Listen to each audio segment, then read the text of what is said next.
Diet చేస్తున్న వారికైనా, weight loss కోసం ప్రయత్నిస్తున్న వారికైనా అప్పటికప్పుడు ఇన్‌స్టాంట్‌గా 10 నిమిషాల్లో తయారు చేసుకొని ఈ సొరకాయ ఊతప్పం అయితే ఇంట్లో ఉన్న వాటితోనే ఈజీగా అయితే తయారు చేసుకోవచ్చు. లేట్ చేయకుండా వీడియోలోకైతే వెళ్ళిపోదాము.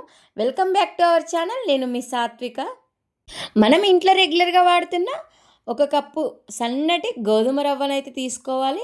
ఈ గోధుమ రవ్వలో 3 టైప్స్ అయితే ఉంటాయి కదా. ఇందులో స్మాల్ సైజ్ గోధుమ రవ్వనైతే తీసుకుంటున్నాను.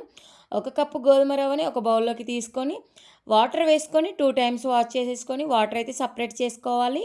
వాటర్ సపరేట్ చేసుకున్న గోధుమ రవ్వలో ఒక కప్పు వరకు పెరుగు లేదా లూజ్గా ఉండే మజ్జిగనైనా యాడ్ చేసేసుకొని గోధుమ రవ్వలో మంచిగా పెరుగు కలిసిపోయేలాగా కలిపేసుకొని పక్కకు పెట్టేసుకోండి. ఇప్పుడు సొరకాయనైతే తీసుకొని సొరకాయ పైన ఉన్న పొట్టంతా మంచిగా గీకేసుకోవాలి, అంటే పీల్ చేసేసుకోవాలి. పీల్ చేసుకొని ఇంత పెద్ద సొరకాయ అయితే అవసరం లేదు, ఒక హాఫ్ సొరకాయ అయితే తీసుకుంటే సరిపోతుంది. ఈ సొరకాయనైతే మంచిగా ముక్కల్లాగా కట్ చేసుకొని తురుమేసుకోవాలి. ఈ తురుము అనేది ఒక 1 కప్ వరకు అయితే తురుము ఉంటే సరిపోతుంది, ఇంకా ఎక్స్ట్రా వేయని అవసరం అయితే ఏం లేదు. ఇక్కడ నేనైతే 4 ముక్కల వరకు అయితే చేసుకున్నాను. అంటే నా దగ్గర గ్రైండర్ ఉంది కాబట్టి నేనైతే ఇది ఇందులో సెట్ చేసేసుకొని మంచిగా సొరకాయ తురుమునైతే వేసేసుకుంటున్నాను. ఇలాంటి ఒక్క గ్రైండర్ ఉంటే సరిపోతుంది. జస్ట్ 2 నిమిషాల్లో సొరకాయ తురుము అయితే రెడీ అయిపోతుంది. చూడండి, మార్నింగ్ బాక్స్ హడావిడి లేకుండా ఇలాంటి ఒక్క గ్రైండర్ తీసేసుకోండి. ఒక్క 5 మినిట్స్లో తురుము అంతా రెడీ అయిపోతుంది. ఈ ఒక్క తురుమే కాదు, క్యారెట్ తురుము, ఆనియన్స్ ఇలాంటివి అన్నీ గ్రేట్ చేసేసుకోవచ్చు ఈజీగా. మనకి ఫాస్ట్గా కూడా అయిపోతుంది కదా. మనం ఇందాక సోక్ చేసుకున్న గోధుమ రవ్వని ఒక మిక్సీ జార్లోకి తీసేసుకొని మంచిగా సాఫ్ట్గా అయితే గ్రైండ్ చేసేసుకోవాలి. గ్రైండ్ చేసుకునేటప్పుడు మనము ఎక్స్ట్రా వాటర్ అయితే యాడ్ చేయాల్సిన అవసరం లేదు.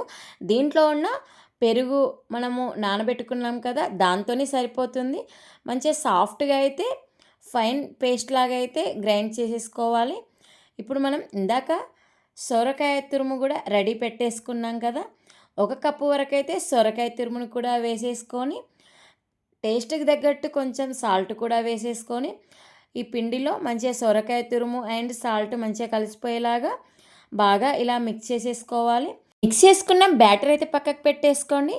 ఇప్పుడు స్టవ్ ఆన్ చేసేసుకొని పెనం అయితే పెట్టేసుకోండి. పెనం పైన కొంచెం ఆయిల్ వేసేసుకొని ఆయిల్ అంతా అప్లై చేసేసుకోవాలి. పెనం చల్లగా ఉన్నప్పుడు కాకుండా పెనం కొంచెం హీట్ అయినాకే ఆయిల్ వేసుకొని ఆయిల్ అప్లై చేసుకున్నాక ఇలా 2 గరిటెల వరకు బ్యాటర్ అయితే వేసుకొని కొంచెం మందంగా ఉంచేసుకొని దానిపైనుండి ఒక క్యాప్ పెట్టేసుకొని ఒక 5 మినిట్స్ పాటు అయితే మీడియం ఫ్లేమ్లో పెట్టేసుకొని మంచిగా ఉడికించుకోవాలి. తర్వాత మంచి కలర్ వచ్చాక పైనుండి ఇలా టర్న్ చేసేసుకోవాలి. తర్వాత 2 సైడ్లకు కూడా ఆయిల్ వేసేసుకొని ఈ ఊతప్పం అయితే వేసుకోవాలి. ఇంకా ఈ ఊతప్పంలో ఇక్కడ నేనైతే ప్లెయిన్ ఊతప్పం అయితే వేస్తున్నాను కదా.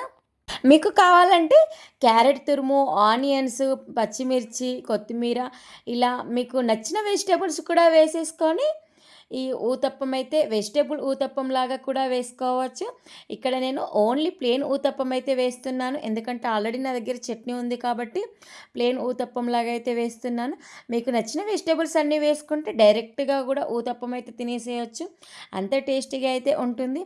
ఇలా సాఫ్ట్ అండ్ టేస్టీగా ఉండే వెయిట్ లాస్ ఫుడ్ ఐటమ్స్ కోసం మన ఛానల్ని కనుక ఫస్ట్ టైం చూసినట్లయితే లైక్ చేయండి. లైక్ చేయడం వల్ల వీడియో అయితే యూట్యూబ్ ఇంకొంతమందికి అయితే రికమెండ్ చేస్తుంది.